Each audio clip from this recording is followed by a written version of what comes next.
Hey guys, today we're going to do a special video. The weapon I'm using is the fully upgraded Nargacuga one, and the armour is full high rank Ingot, which is quite useful with this weapon because it gives it plus 70 affinity thanks to critical eye, and it's base 40. Now, someone asked me to do a fight of a Deviljho with a sword and shield. Actually, I'll just check that quickly. Oh yeah, that was Bing 1000. I'm sorry, but I won't be doing that because the sword and shield I was going to use was the Genoga one. But obviously, to get the high rank equivalent, I would have needed a Genoga gem, and that would have taken quite a long time to farm for. So instead, I'll be doing this with the Nargacuga lance. Now, believe it or not, this is the first time I've actually fought Deviljho in my entire Monster Hunter career. Well, actually, I'll take that back. I actually tried to do the final offline quest in this game, and I actually killed him in that too, but then died in the second part of it, for those of you who know what I'm talking about. And the main reason that I'm using this lance is because of the enormous affinity boost that it has in combination with this armour. Since this is the only high rank armour I have at the moment, I thought I might as well just use it in, with something else which has good affinity. So yeah, plus 70 affinity boost is very nice. Now, as you can see, he's already eaten my sleep meat. Generally, you want to take in at least one sleep meat and at least one paralysis meat, and you might want to bring in some poison if you want to, but it's not necessary because it wears out quite quickly against this guy. But yeah, the only problem with multiple sleeps and or paralysis is that it will take the equivalent of 2 meats, but by the time he's recovered, well, by the time he's exhausted again, the first meat's effect will have probably worn off. So really, there's there's not much point going for 2 sleeps or 2 paralysis. I'll just go for 1. So if you want, just bring 1 sleep meat, 1 paralysis meat, and 1 poison. I mean, you could always try and get another one if you're lucky. It's possible, but I wouldn't aim to do that. Now, on to the topic of where to actually, well, what to do against this guy. As you probably can see, for those of you who've played Tron, he has not changed that much at all. I think he just has one new move, which you will see in a bit.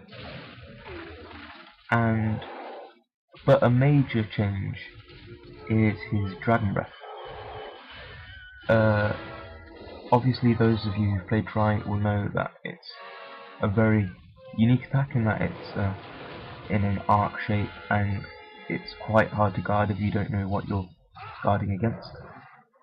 Oh yeah, at that point I stopped attacking because I didn't want to pick him out getting paralysed, because he actually stays paralysed for quite a long time just from one meat. What was I saying? Oh yeah, his Dragon Breath. Yeah, and not only does it do an enormous amount of damage, it also inflicted dragonblight, which, if I'm correct, lowers your affinity by a certain amount, although I have no idea what that amount is. But it is bad, so you would want to take dragonfell berries. But in this game, it seems that they've removed the dragonblight affliction status from it, his attack. So Deviljho is now unable to actually inflict dragonblight on you, which is quite useful.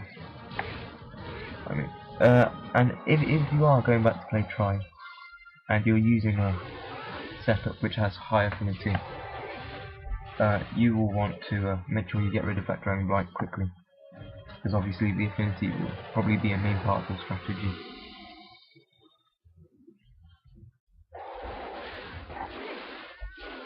Now, for those of you who wanted to know, the affinity boost that which you can sometimes see by that the big red cross, I think it is, that gives a damage multiplier of 1.2. Now, I'm not sure whether this is after the rest of the damage formula, so putting in, like, for example, the values of where you're actually hitting on the monster. Oh yeah, that's his new attack, by the way. He'll lunge at you and then do a spin, tail spin. Yeah, so I'm not sure if it's after the damage formula or before it, but I did work out that if you just don't include anything else and just take the raw damage of the weapon, then this weapon's average with 70% affinity, that's with the armor of course, its average attack would be roughly 222.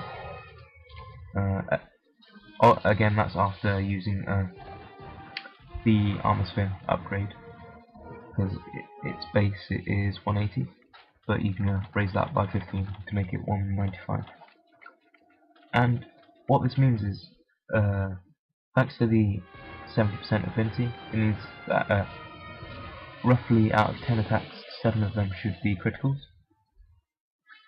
So I've actually got it all written down somewhere, and so I'll probably post it in the video description.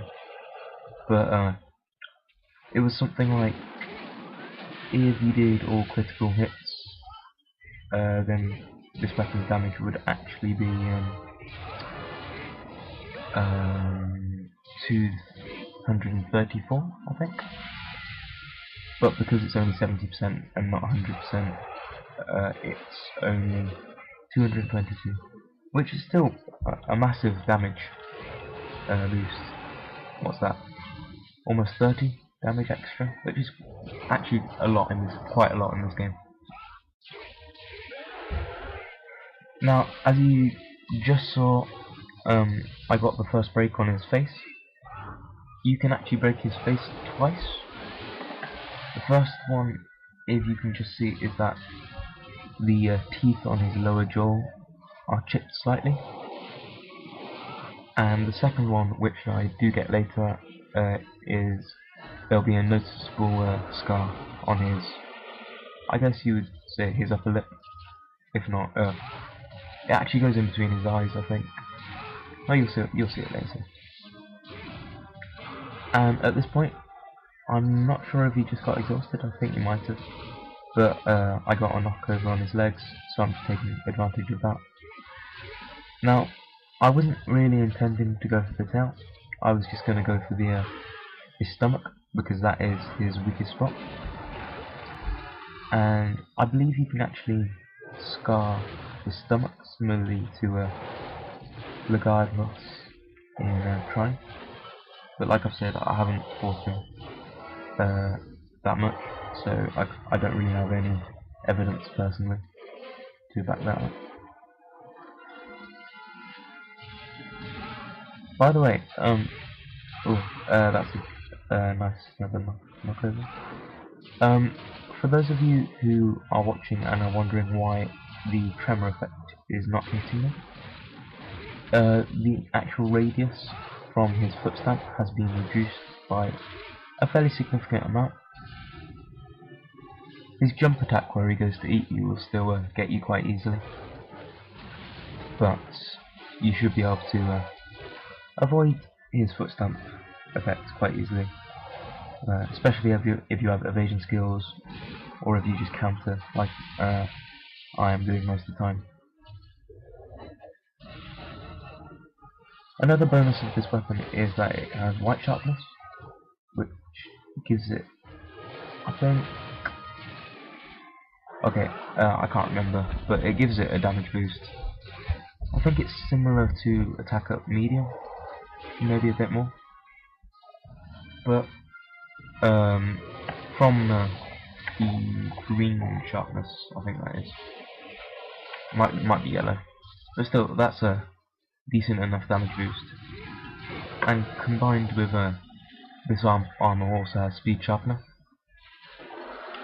So you'll be wanting to keep your weapon in yellow sharpness as long as possible.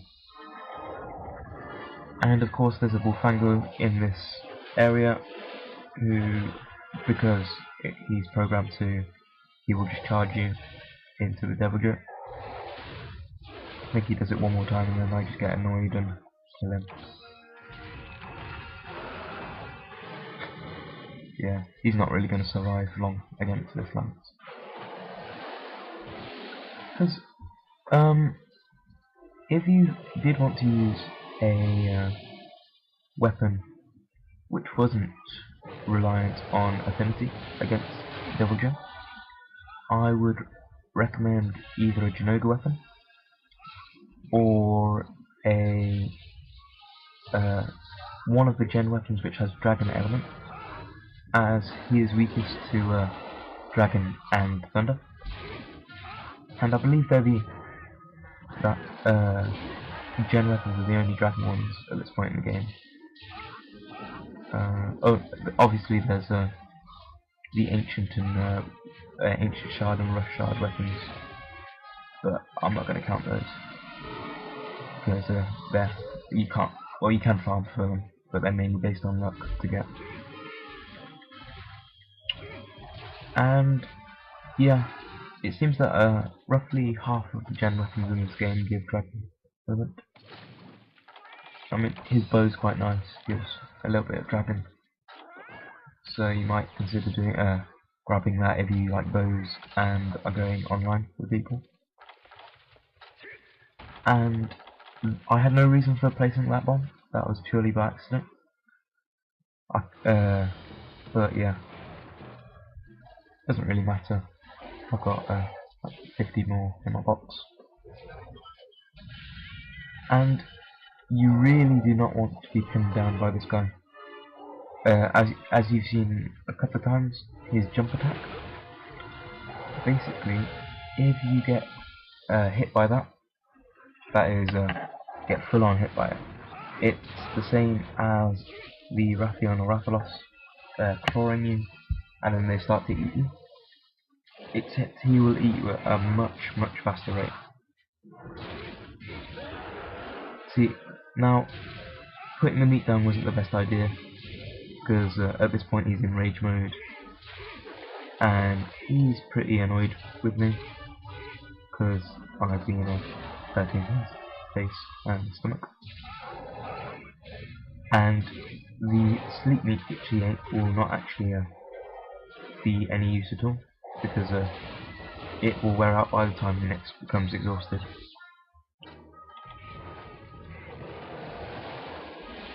Obviously we love it when Joe uses his dragon breath on baddies, because they're annoying people. And there we go. That, as you saw, just did a ton of damage, or that probably half my health maybe. But as you can see, I do not have dragonblight. For those of you who are wondering how I have defense down in my status, you can see I've got 3 at the moment. I've got defense down, hot drink, and attack up. The defense down is actually caused by his saliva, which coincidentally is also a item of his that you need to upgrade. I think most of his weapons. And his saliva will give you the defense down, and it's actually quite a significant defense down. I don't want to say boost, no, that is. And basically, you want to get rid of that as soon as possible, because it will increase your damage taken like a fair amount.